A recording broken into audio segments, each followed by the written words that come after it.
There is a new article out about glaciers.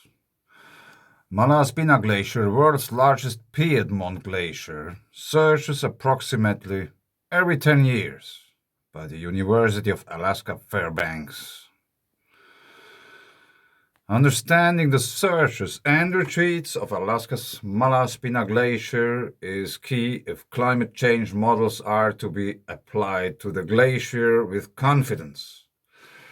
Work by graduate student Victor de Vauchepin at the University of Alaska Fairbanks Geophysical Institute is proving, it's providing some answers. Okay. The Malaspina consists of 3 lobes, each fed by its own glacier. The Agassiz Glacier becomes the Malaspina's western lobe. The Seward Glacier forms the central lobe, and the Marvin Glacier is the eastern lobe. Marvin? Probably in French, I don't know. De Vauchepin analysis of data from 1984 to this year shows the Malaspina surges approximately every 10 years, principally from the central lobe, which is the largest. The glacier is surging once again, and the central lobe is leading the way.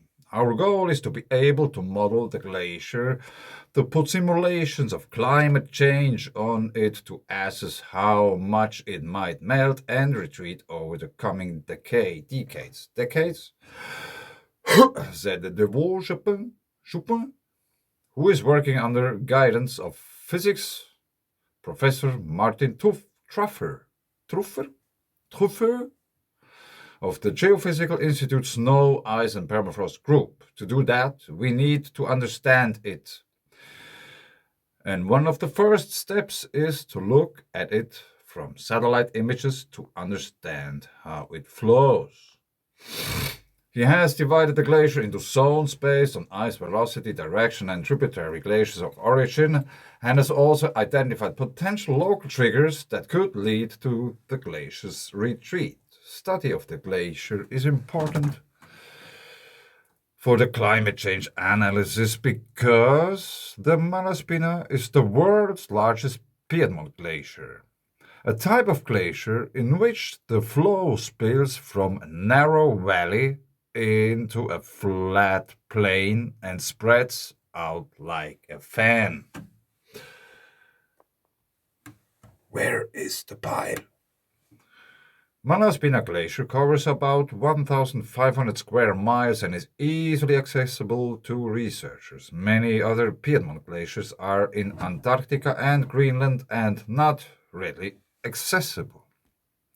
And the Malaspina is flowing much faster than the Piedmont glaciers in Antarctica and Greenland, which are mostly cold and don't move so much. So that provides us with more insight. One of the notable things which prompted the Vauchepin research is the presence of lakes called proglacial lakes because of their immediate proximity to a glacier, close to the shoreline, that are rapidly advancing into the glacier. What? Close to the shoreline that are rapidly advancing into the glacier. At least one lake contains seawater, and scientists know that access to the ocean increases the rate of glaciers' retreat. Yeah, I didn't cut the sentence before. Let's read it again. Called proglacial lakes because of their immediate proximity to a glacier, close to the shoreline, that are rapidly advancing into the glacier.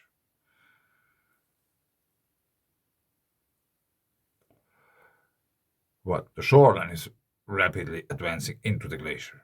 What? Anyway, let's continue. Much of Malaspina Glacier is below sea level.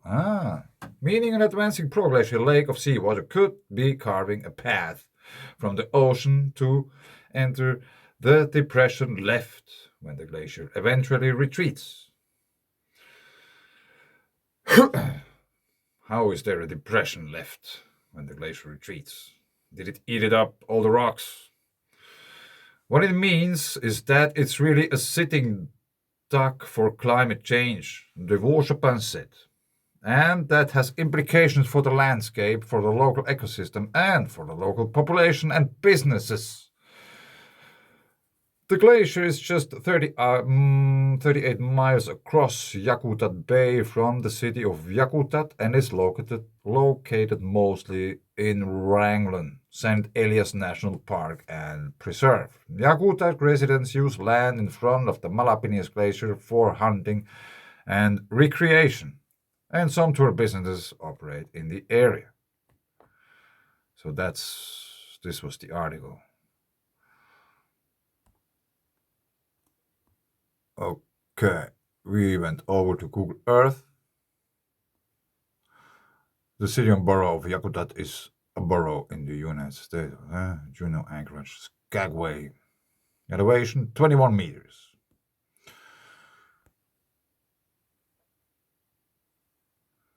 Yakutat. So I guess I am not sure if they are talking about this glacier, which is entering the sea. Obviously. I'm not sure, I don't know.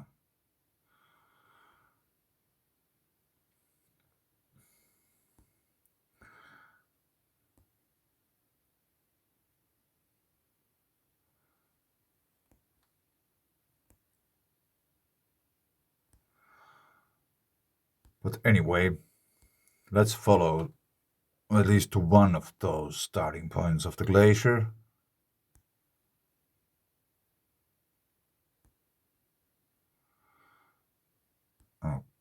Okay, this doesn't seem to work. Is that another glacier?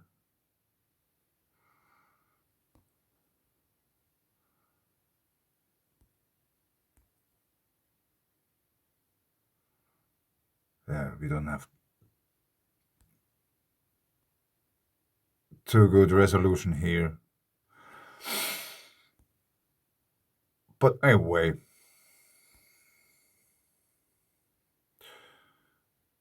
maybe they should think about glaciers as a remnant from ancient geysers which are feeding the glaciers, and if there is this kind of oscillation, 10-year rhythm, or whatever, there are many recurrent cycles on Earth, like weather system, for example, El Nino. It takes some time and then it comes back, and there are like many other things which have oscillation in their rhythms and these kind of things. And if glaciers are volcanic in nature, like there's water coming up from underneath, it just freezes over, then we have a glacier. Now the climate is changing, it gets warm, they're starting to melt, and sometimes, like in Greenland or Iceland, we have even volcanoes under a glacier. How is that possible? Like there's lava coming out, but there are many of those springs and thermal springs where it's just water coming out, mineral water. Sometimes it's warm, sometimes it's cold, but there is water coming out. And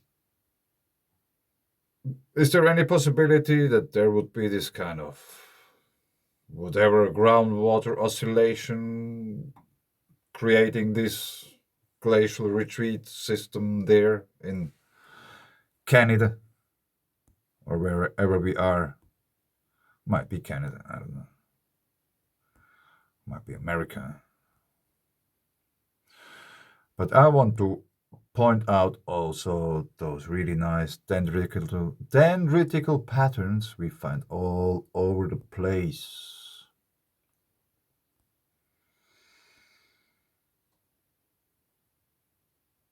If it just would load.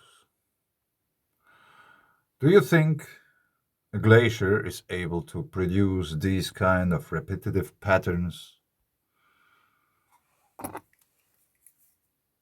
which starts with a bigger, then it gets smaller, smaller, and smaller, and smaller.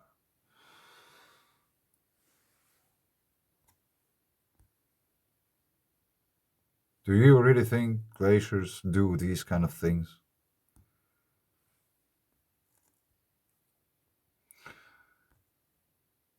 Carving mountains out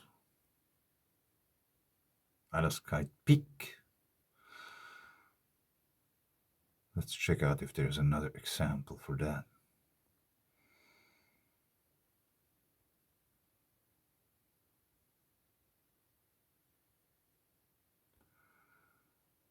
Or probably I leave it here. Let's see how this channel will continue.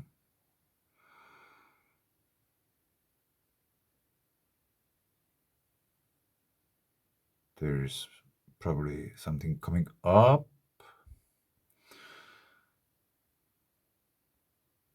And we have again triangular shapes here, with smaller ones.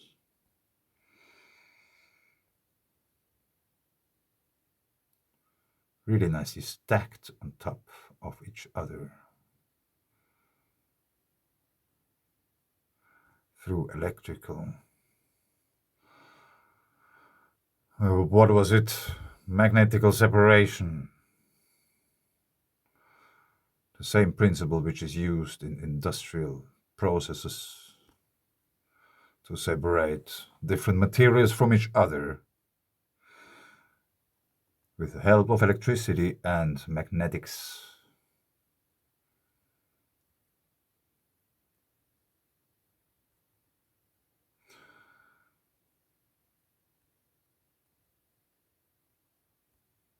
I draw a little picture.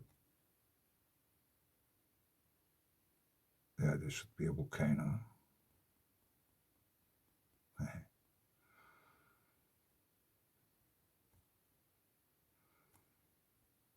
Groundwater. And if we have charge from above, it will penetrate also into the ground, and the movement will be into both directions. And when there is enough charge available, water will rise up. It doesn't care too much about gravity because the electrical force is so much stronger. And as the water is going up, which is a good conductor, and this makes the connection to the heavens, the water rises up and there is stuff gathering. And when it's over, what is left is the mountain with those water veins in it, which follow the electrical charge up to the peaks. That's why we have all those wells up high in the mountains. And the biggest wells we have, they might create glaciers.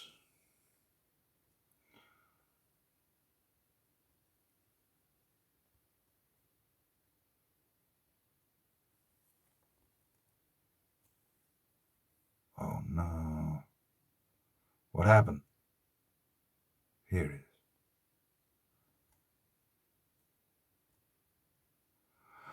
So now, as we accidentally found one of those,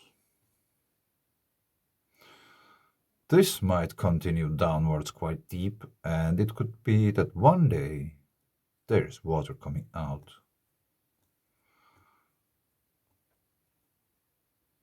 Quite much. Because it's obviously still connected to underground. There's water inside. Some may claim, yeah, it's just the melting water from here, but I don't know. There might be also melting water in this. But how is it possible that it has this kind of shape? Caldera-like shape.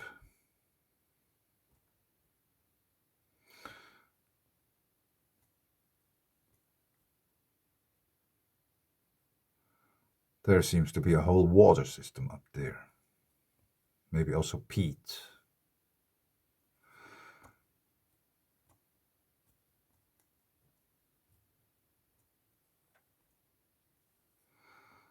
Yeah, this seems to be like there's at least some degree of peat in that soil.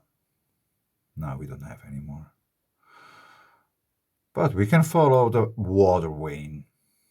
And when you find water veins, you know that there has been once a dragon roaming there. And the water was the key in order to make the connection to underground. Because water is a really good conductor. Yeah.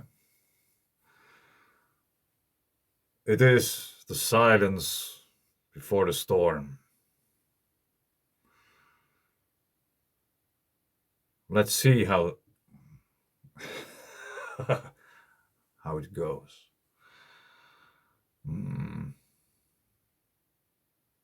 I leave it here. I will tell you more, and probably I got something to share next time when I make a video. Thanks. Bye.